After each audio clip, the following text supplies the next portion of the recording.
Stories are telltale signs. My name is Osadmebi, and every week I will tell you a short story written by a Nigerian writer or author. That's the long and short of it. So without much ado, this week's story is by Ubong Johnson, and it's titled Watching a Leaf Drift in the Air.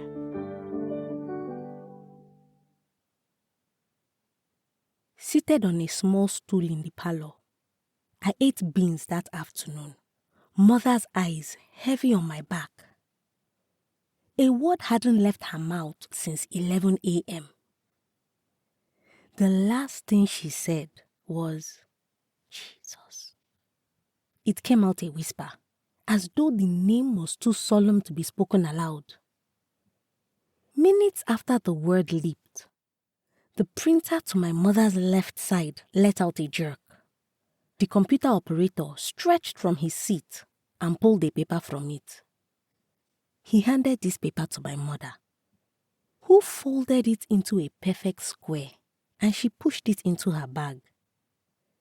My eyes stayed on the computer screen in front of me, the WAEC logo staring back at me.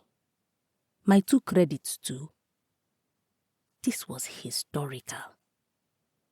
I had become the first person in my family to score 7 Fs. Mommy got off the chair without saying a word to me, but I knew I had to follow her as she wound into busy What Market streets. It became clear that my own had finished when she bought beans. 4 cups, 300 naira crayfish, and 200 naira Maggi. In my house, beans is a meal for mourning. We ate beans when Mommy's father died. The next morning, we sat on the toilet seat and wished we had been the ones who died instead. The seller tied the black plastic bag into 2 hard knots. My mom held the bag and continued to walk. She walked really fast, as though she was hurrying into a world where she didn't give birth to me. I followed. Our skins touched when we entered a small and dirty keke which smelled of onions and sweat, but she moved her arm away, unwilling to be associated with a history maker. At home, she ambled into the kitchen, fixed the meal, and served me. I knew saying no would turn out worse than killing a dog. So, I took my food and ate it just the way one eats at a burial. Carefully, as though one is trying to show the deceased that one does not like the food because grief has soiled one's tongue in bitterness. The spoon did not clank against the ceramic plate.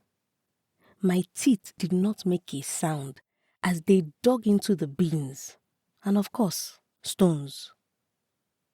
You even have the mind to eat, Mommy said. I slowly raised my face to meet a grimace as bitter as bile. It seemed like she had been looking at a detestful thing. I hoped I had been prepared for this moment. But now, it became clear nothing makes you even remotely ready to be an embarrassment. First to yourself, and then to your father, who never stopped bragging to his friends about you and your mental agility. Daddy once told a baba down the street that I am his doppelganger when it came to being smart. Hey, careful how you touch his head, he had said. This boy too sabi. The baba laughed, and from then on, they nicknamed me Brain Box. Brain Box. My mother scoffed again. 2 credits. I am surprised. I am sorry, Mommy. I apologized in hopes of dissolving the tension. Save it! Let your father come back. Daddy pushed the door open minutes after I was done eating. My heart became mad. Running, skipping beats, slowing down. I climbed off my bed, scarcely escaping a slice from the ceiling fan. I bumped into him in the corridor, and he hugged me. This meant two things. There was good news, and he didn't know that I had failed. My father barely ever hugged me.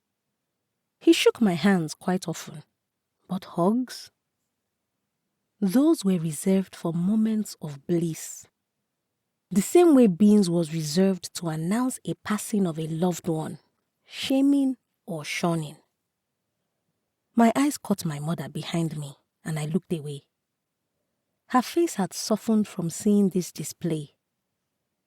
Father and son bonds give mothers pride. It was clear she did not want to ruin this moment. Or so I thought, until 10 minutes after, when my father called to me from the dining table. I ambled into the sitting room, and the first thing my eyes fell on was the paper which my mother had folded. It was now spread out, and my father looked at it from time to time as he ate his beans. I stood, waiting for him to say something. Anything. But he did not speak. He coughed after a while, and I knew just why. He had dug teeth into stone. He raised a glass of water to his mouth and drank. Then he looked at me. A smirk took his face. So you failed? I thought to say, yes, sir. But I swallowed the thought because words must not be said when scolding is on the way. The more you say, the hotter the scolding is. Am I not talking to you? He slapped at the table, and cold fear pierced into the bones of my leg so that my knees shook. Yes, Daddy. Yes, I failed. My father looked at me with unbelieving eyes. My mother walked in and sat at the table too. Even though it was clear my father was in no mood to be that angry man, she put fire in his throat.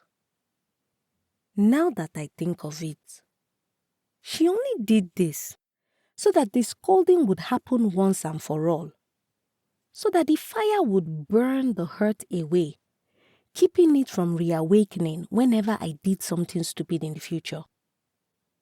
There is something about unburnt hurt in African families.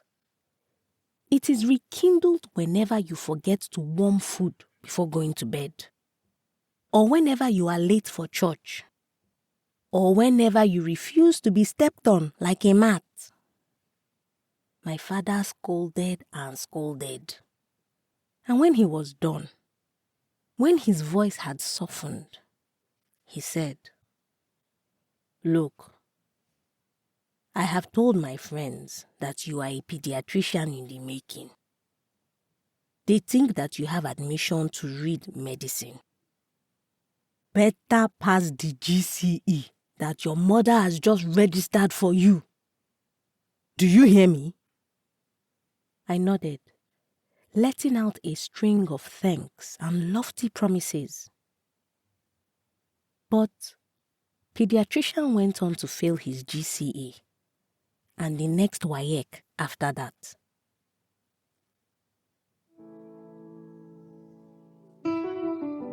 Ubong Johnson is a storyteller and editor who lives in Uyo, Akwa Ibom. He is a medical doctor, pianist, and hater. You can read more of his work on Medium at Ubong Johnson and connect with him on X, formerly Twitter, at UB Johnson, and on Facebook at Ubong Johnson. Details and links will be in the episode description.